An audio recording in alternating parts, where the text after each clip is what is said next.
요한복음 16장 1절을 제가 읽을 텐데 16장 1절을 읽을 때 그 예수님의 심정이 아직도 이들이 알아듣지 못하는 거예요. 예수님은 이제 조금 있으면 며칠 지나면 얼마 오면 십자가의 길을 가실 거기 때문에 예수님 혼자만 아는 거야. 내가 이제 조금 있으면 내가 십자가의 길을 간다라는 그 행복한 거에 원통하고 참 어쩔 수 없이 가는 그 길인 거예요. 원통하고 원통하고 어쩔 수 없이 가는 그 길. 예수님이 그런 상황을 말씀을 하시는데 그 상황에서도 아직도 제자들이 잘 몰라요. 이 16장 1절 그렇게 시작을 하면서 제가 읽을게요. 자, 여러분 예수님의 심정을 예수님이 어떤 마음으로 이 얘기를 하시는지 알면서 같이 한번 잘 읽어보실게요. 16장 1절 내가 이것을 너희에게 말하는 것은 너희로 실족하지 않게 하려 합니다. 그러니까 너희들이 또 나를 불신하고 나를 떠나가고 이게 실족하는 거죠. 그러지 않게 하려고 내가 지금 너희들에게 말해주는 거다 이 소리예요. 2절 사람들이 너희를 출교할 뿐만 아니라 그러니까 유대교에서 쫓아낸다는 거예요. 너네들을. 기존 종교 구시대에서 너네들을 쫓아낸다고 출교시킨다고요. 출교할 뿐만 아니라 때가 이르면 자, 때가 이르면 무릇 너희를 죽이는 자가 생각하기를 그러니까 예수님의 제자들을 막 죽이는 거죠. 예수님 믿는다 그러면 막 죽여요.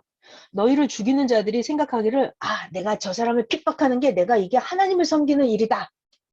이렇게 생각을 한다는 거예요. 자, 예수님 돌아가시고 나면 이런 일이 벌어져요? 안 벌어져요? 벌어지죠. 예수님 돌아가시고 나면 예수님의 제자들이 엄청나게 핍박을 받습니다. 네. 그랬을 때 예수님과 예수님의 따르는 자들을 핍박하는 그들은 어떤 믿음을 가지고 해요? 이게 내가 하나님을 섬기는 일이다. 내가 예수의 제자들을 잡아서 감옥에 가두고 죽이고 하는 게 이게 하나님을 섬기는 일이다. 이렇게 생각을 하고 해요, 그들이. 그 얘기를 하는 거예요. 지금 예수님이 이거를 살아계실 때 미리 얘기를 해주는 거예요, 지금. 근데 제자들이 잘 못 알아들어요. 앞으로 벌어질 일을 모르기 때문에. 자, 3절. 그들이 이런 일을 할 것은 나와 나의 제자들을 핍박하고 죽이고 이런 일을 할 것은 아버지와 나를 알지 못함이라. 4절. 오직 너희에게 내가 이 말을 지금 하는 것은 너희들로 하여금 그때를 당하면 그 핍박이 심한 그때를 당하면 내가 너희에게 지금 말한 이것을 기억나게 하려 합니다. 예수님이 그래서 미리 말씀을 해주시는 거예요. 내가 처음부터 이 말을 하지 아니한 것은 내가 너희와 함께 있었습니다. 그러니까 예수님이 제자들하고 함께 있을 때는 예수님이 계속 그들을 지켜주고 기도해주고 그들에게 계속 하나님 말씀을 전해줄 수 있기 때문에 내가 이제 조금 있으면 십자가의 길을 간다 이런 말을 예수님이 처음부터 안 했어요. 아니 그러니까 봐봐요. 내가 지금 엄마가 자녀들하고 지금 행복하게 잘 살고 있는데 내가 미래 죽을 거를 미리 말할 필요가 없죠. 그러니까 예수님이 처음부터 그런 말을 한 게 아니라 이제는 예수님이 십자가의 길을 가실 게 이제 얼마 안 남은 거예요. 그러니까 예수님이 내가 십자가의 길을 가고 나면 너희들이 받게 될 고통에 대해서 미리 얘기를 해주시는 거예요, 지금. 5절. 지금 내가 나를 보내신 이에게로 가는데 너희 중에서 나더러 어디로 가는지 묻는 자가 없고 도리어 내가 이 말을 함으로 너희 마음에 근심이 가득하였도다. 그러니까 자 5절에 보면 예수님이 뭐라 하세요? 내가 나를 보내신 이에게로 돌아간다. 이게 무슨 말이죠? 하나님께로 가는 거죠. 그 말은 십자가에 이제 육신이 죽임을 당하고 영이 이제 승천하고 이런 상황이잖아요. 자, 5절. 지금 내가 나를 보내신 이에게로 가는데 너희 중에서 나더러 예수님 어디 가세요? 라고 묻는 자가 없고 6절. 게다가 도리어 내가 지금 이런 말을 해주니까 너희들이 오히려 마음에 근심을 한다. 7절. 그러나 내가 너희에게 실상을 말하노니 예수님이 이제 모든 걸 다 말해주겠다는 거예요. 실상을 말하노니 내가 떠나가는 것이 너희에게 유익이라. 그 예수님이 어쩔 수 없이 십자가의 길을 가는 거예요. 구원을 이루기 위해서. 내가 떠나가지 아니하면 보혜사가 너희에게로 오시지 아니할 것이요. 내가 떠나가면 내가 보혜사를 너희에게 보내리니 8절 그가 와서 자 보혜사가 와요. 그가 와서 죄에 대하여 의에 대하여 심판에 대하여 세상을 책망하시리라. 9절 죄에 대하여라 함은 죄가 뭘까? 죄에 대하여라 함은 그들이 나 메시아 예수를 믿지 아니하며 그러니까 메시아를 안 믿은 그게 그냥 죄예요. 자 나중에 보혜사가 오면 자 여러분 저를 잠깐 봐봐요. 저를 봐봐요. 성경에 보면 예수님이 십자가에 돌아가시고 나서 승천하시고 나서 40일 후에 성령이 오십니다. 성령이 오세요. 그래서 마가의 다락방에서 제자들이 성령을 받아요. 그래갖고 막 그때부터 막 복음을 성령이 임해서 막 복음을 전하게 되거든요. 그때 이제 자, 여러분 성령을 받잖아요. 성령을 받아요. 그러면 그때 뭘 깨닫게 되냐면 그때 뭘 깨달아? 아 예수님이 메시아였구나 이걸 그때 깨닫는 거예요. 예수님 이미 돌아가셨다고요. 예수님 이미 돌아가셨어요. 근데 그때서야 제자들도 확실하게 깨달아요. 성령이 오시면 보혜사가 성령이에요. 보혜사 성령이 임하면 그때서야 아 메시아였구나 그걸 그때 깨닫는 거예요. 구원자가 이미 땅에 왔다가 갔구나 이거를 깨닫는 거예요. 그러니까 그때서야 죄를 깨달아요. 뭐 메시아를 안 믿은 게 그게 죄였구나 이거를 깨닫는 거예요. 그거를 사도들이 가서 전하죠. 전해요. 그럼 그때 사도의 말씀을 듣고 믿는 자들은 그때 깨달아요. 아 그게 죄구나. 예수님이 살아계실 때 메시아가 육체로 우리 가운데 살아계셨을 때 이 메시아를 안 믿은 게 죄구나. 그걸 그때 깨닫는다고. 언제? 보혜사가 오면. 성령이 오면. 자, 예수님은요. 육체로 살아계셨을 때도 메시아고 예수님이 육체가 돌아가시고 나서도 영으로 존재하셔도 그래도 메시아예요. 어쨌거나 메시아를 안 믿으면 그 자체가 죄예요.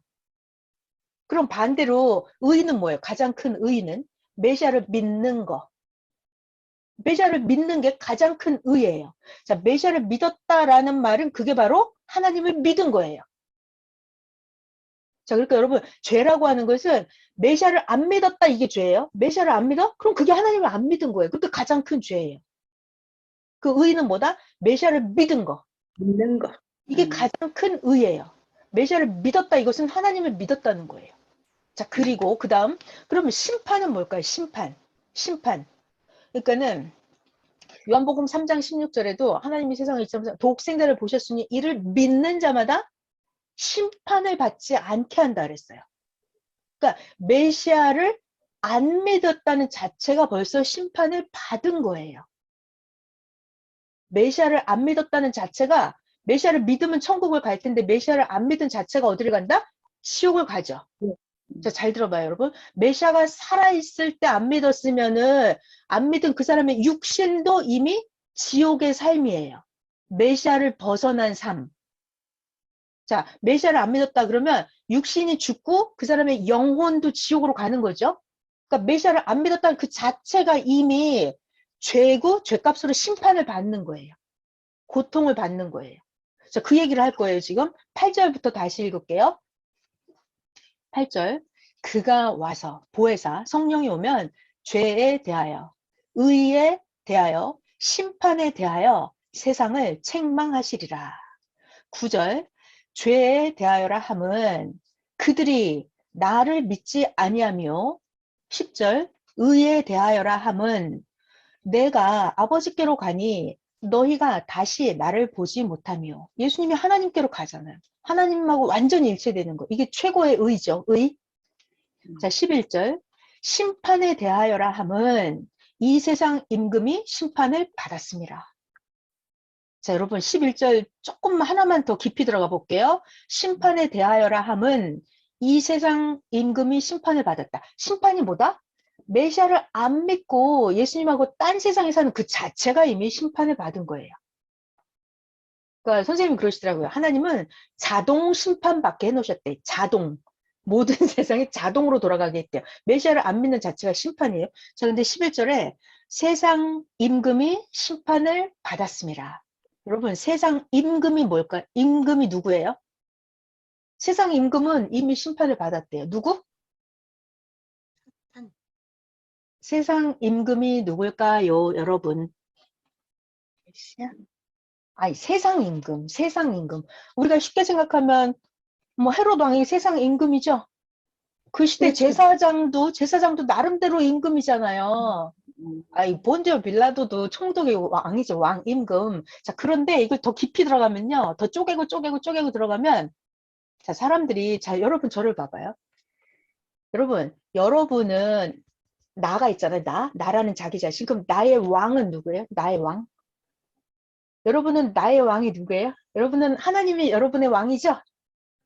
아멘. 그러니까 여러분은 하나님을 믿고 하나님을 섬기고 하나님 말씀대로 순종해서 살죠.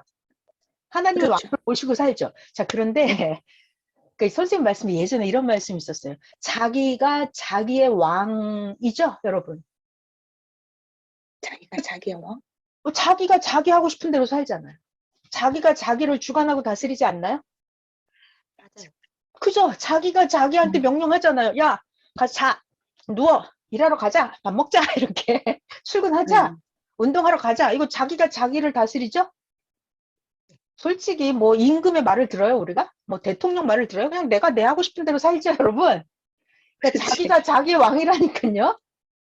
그러니까 이게 왕이라고 하는 단어가 세상에 그냥 눈에 보이는 헤롯 왕, 뭐 그런 왕도 있죠. 다윗 왕, 뭐 사울 왕, 빌라도, 뭐 제사장 이런 사람도 있지만 사실은 세상 사람 모두가 자기가 자기의 왕이에요. 맞아요, 여러분? 그렇죠. 그러니까 우리가 자기가 자기가 자기의 왕이라고. 근데 자기가 메시아를 안 믿었잖아요. 그럼 자기가 자기를 심판한 거예요. 심판받은 거예요, 지금. 자기가 자기 왕이라니까요. 이게 제가 좀 깊이 들어간다고 했잖아요. 그 자기가 자기의 왕이 돼서 살면 돼요, 안 돼요? 안 돼요. 안 되는 거예요. 나의 왕은 누가 돼야 돼요? 하나님이 나의 왕이 돼야 되는 거죠. 그죠? 네. 메시아가 주님이 나의 왕이 돼야 되는 거예요. 어저께 배운 네. 말씀으로 하면 하나님이 나의 영이 되시고 나는 하나님의 육신이 되는 거예요. 이렇게 살아야 돼요. 그게 예수님이 메시아가 포도나무고 나는 가지다 이 말인 거예요. 이해가 되시죠, 여러분? 그러니까 여러분이 자기가 자기의 왕이 되면 안 되는 거예요. 주님이 나의 왕이 돼야 되는 거예요. 성령님이 나의 왕이 되고. 그러려면 내가 계속 차원을 높이는 거죠. 그죠? 자, 넘어갈게요. 계속 들어가면 너무 깊어지니까 여기까지 하고 넘어갑니다. 오늘 새로운 거 가르쳐 드렸죠? 자기가 자기의 왕. 자기의 왕. 이게 새로운 것도 배웠어요. 자, 그래서 자기가 자기의 왕이 되면 안 돼요, 이게. 아멘. 자, 넘어가서 12절 할게요. 12절.